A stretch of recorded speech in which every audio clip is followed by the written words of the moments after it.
In the depths of the ocean, in a place where light does not penetrate, where the pressure of the water creates a darkness so complete that it seems almost solid, there rests an object of immeasurable power and significance. An object that has been hidden for nearly 2,000 years, deliberately submerged, deliberately concealed, deliberately removed from the knowledge of humanity. This object is called the Ark of Sophia, and it contains within it a knowledge so profound, so dangerous, so transformative that those who discovered it understood that it could not be allowed to remain in the world. It had to be hidden, it had to be buried. It had to be lost beneath the waters of forgetfulness, waiting for a time when humanity would be ready to receive what it contained. The story of this ark begins not in the depths of the ocean, but in the heart of the early Christian church, in the centuries following the death of Christ, when the followers of the Way were still deciding what Christianity would become, what teachings would be preserved and what teachings would be suppressed, what would be declared orthodox and what would be declared heretical. In those days, there was a great diversity of Christian communities, each with its own understanding of Christ's teachings, each with its own sacred texts, each with its own practices and beliefs. Some of these communities emphasized the teachings of Christ about love and compassion and the kingdom of heaven within. Others emphasized the teachings about sin and redemption and the need for institutional mediation between humanity and God. And there were some communities, small and hidden, that preserved teachings that were far more radical, far more dangerous, far more threatening to the emerging institutional church. These were the Gnostic communities, and they taught that Christ's true message was not about obedience to authority, but about the awakening of consciousness, about the recognition of the divine spark within every human being, about the understanding that the material world was not the creation of the true God, but of a false God, a demiurge who sought to keep humanity imprisoned in ignorance and separation. Most importantly, the Gnostic communities preserved teachings about Sophia, the divine feminine wisdom, the principle of consciousness that had been present since before the creation of the world, the force that had guided the evolution of humanity toward awakening. In the Gnostic understanding, Sophia was not subordinate to the masculine principle. She was not a secondary creation. She was the source of all wisdom, the guide of human evolution, the one who had sent the serpent to awaken humanity to the truth of their divine nature. And in one of these hidden communities, a community that existed in the deserts of Egypt and in the hidden places of the Mediterranean, there was a sacred object, an ark that contained the most precious knowledge of all. This ark was said to contain writings, teachings, and artifacts that directly conveyed the wisdom of Sophia herself. It contained the true teachings of Christ, the ones that had been suppressed and hidden by the institutional church. It contained knowledge about the nature of consciousness, about the structure of the cosmos, about the true history of humanity and its relationship with the divine. There was a woman who was the guardian of this ark, a priestess and a mystic whose name has been lost to history, but who was known among the initiates as the keeper of the flame. She was an old woman by the time the institutional church began its systematic suppression of the Gnostic communities, and she understood that her time was coming to an end, that the knowledge she had guarded would soon be in danger of being lost forever. The Roman Church, under the direction of bishops and councils, had begun a campaign of suppression against the Gnostic communities.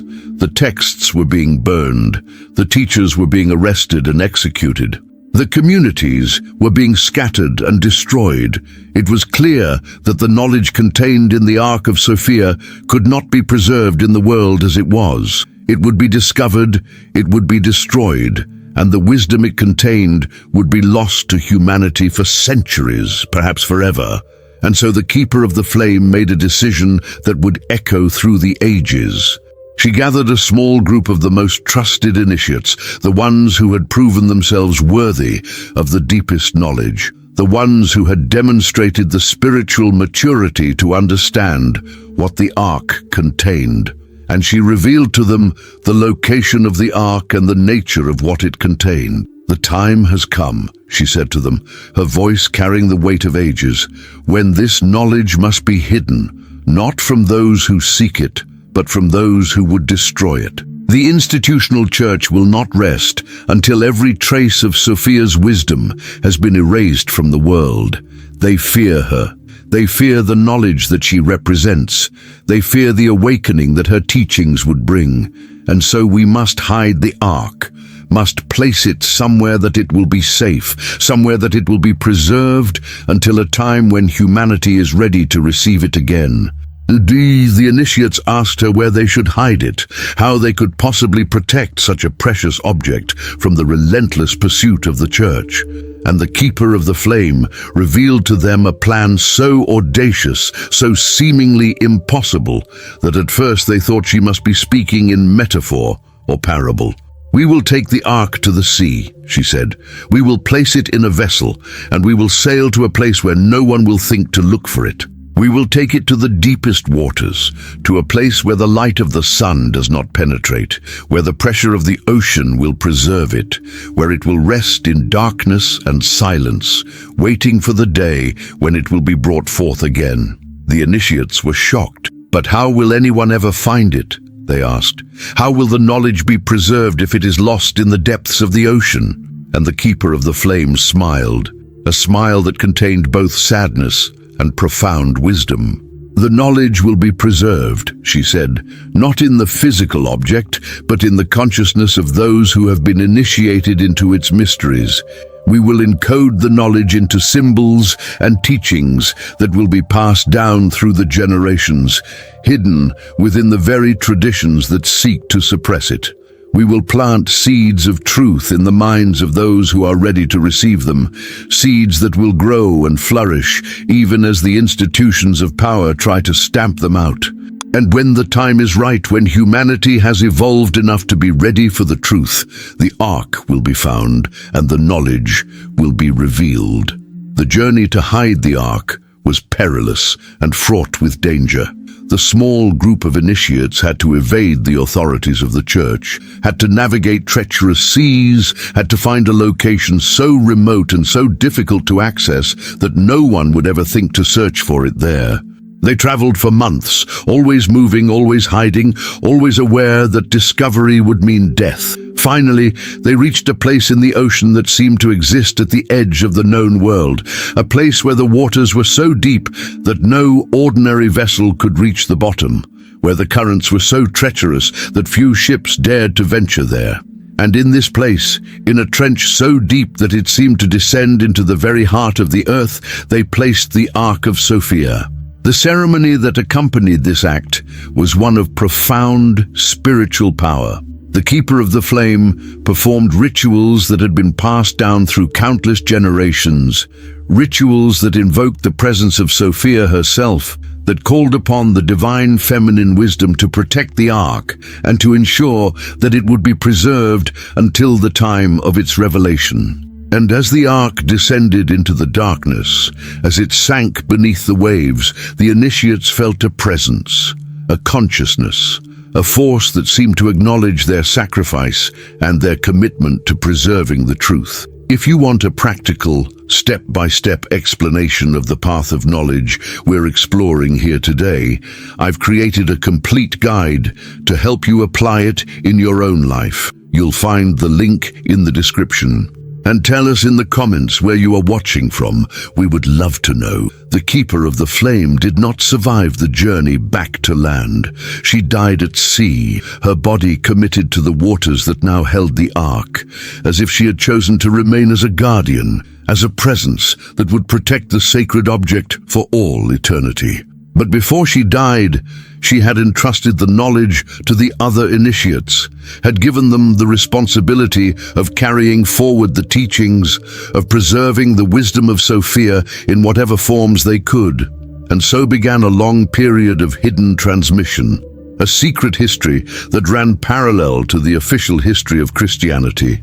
The initiates scattered across the world, some going to the east, some remaining in the Mediterranean, some traveling to the far reaches of Europe and beyond. They established secret societies and hidden communities. They encoded the teachings of Sophia into symbols and myths and stories that would be preserved in folklore and legend.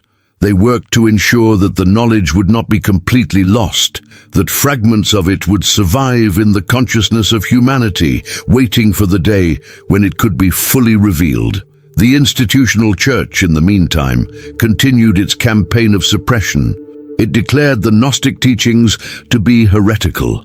It burned the texts, it executed the teachers, it rewrote history to erase any mention of Sophia, to suppress any acknowledgement of the feminine divine in its most powerful form. It created a narrative in which the only legitimate source of spiritual authority was the institutional church itself, in which direct experience of the divine was forbidden, in which the pursuit of knowledge was sinful and dangerous. But the knowledge could not be completely suppressed. It lived on in the hearts and minds of those who had been initiated into its mysteries. It lived on in the symbols and myths that had been encoded with its truths. It lived on in the dreams and visions of those who were sensitive enough to perceive the presence of Sophia, even as the official church tried to deny her existence. Over the centuries, fragments of this hidden knowledge began to emerge in various forms.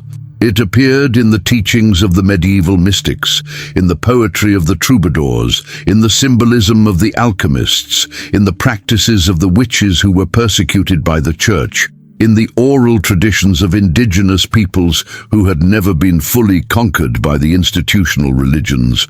The knowledge was scattered, fragmented, hidden in plain sight, waiting for someone to have the courage and the wisdom to piece it back together. And in our own time, we are beginning to see the emergence of this knowledge. We are beginning to rediscover the teachings of Sophia. We are beginning to understand that the feminine divine was not a secondary creation, but a fundamental principle of existence. We are beginning to recognize that the suppression of the feminine divine has been one of the greatest tragedies of human history, and that the restoration of this knowledge is essential for the healing and transformation of our world. There are those who believe that the Ark of Sophia still rests in the depths of the ocean, waiting to be discovered. There are those who have dedicated their lives to searching for it, to trying to locate the exact place where it was hidden nearly 2,000 years ago. But whether the physical Ark is ever found or not, the knowledge it contains is already being revealed, is already emerging into human consciousness, is already transforming the way we understand ourselves and our relationship with the divine. The teachings of Sophia speak of a consciousness that is both transcendent and immanent, both beyond the world and intimately present in every moment. They speak of a divine wisdom that is not distant and judgmental, but intimate and compassionate, present in the heart of every being, calling us toward awakening and wholeness. They speak of a path of knowledge that is not about blind faith and obedience, but about direct experience, about the cultivation of consciousness, about the recognition of the divine spark within ourselves and within all of creation. And most importantly, the teachings of Sophia speak of a feminine principle that is not subordinate to the masculine, but equal and complementary, essential and necessary for the wholeness of creation. They speak of a divine wisdom that has been present since before the beginning of time, that has guided the evolution of consciousness, that continues to work through the world, calling humanity toward awakening and transformation. The Ark of Sophia was buried beneath the flood, but the knowledge it contains cannot be drowned. It cannot be destroyed. It cannot be permanently suppressed. It is rising again in the consciousness of millions of people around the world who are beginning to awaken to the truth of the feminine divine, who are beginning to reclaim the knowledge that was hidden, who are beginning to participate in the great work of restoration and healing that is unfolding in our time. The church buried the Ark, but they could not bury the truth. The truth is rising, the knowledge is emerging, the feminine divine is being restored to her rightful place in human consciousness. And those who are ready to receive this knowledge, who are willing to open their hearts and minds to the wisdom of Sophia, are being called to participate in the most sacred work of all, the transformation of human consciousness and the healing of the world. The Ark of Sophia rests in the depths, but its light is beginning to shine through, illuminating the darkness, calling us home to wholeness, inviting us to remember who we truly are and what we are truly capable of becoming. The time of hiding is coming to an end. The time of revelation is beginning, and you are invited to be part of this great awakening, to carry forward the knowledge of Sophia, to become a vessel for the divine feminine wisdom that is transforming the world. And if you like this story, you will definitely love the next one that's appearing on your screen. Don't forget to subscribe to our channel, leave your like, and activate the notifications. See you in the next one.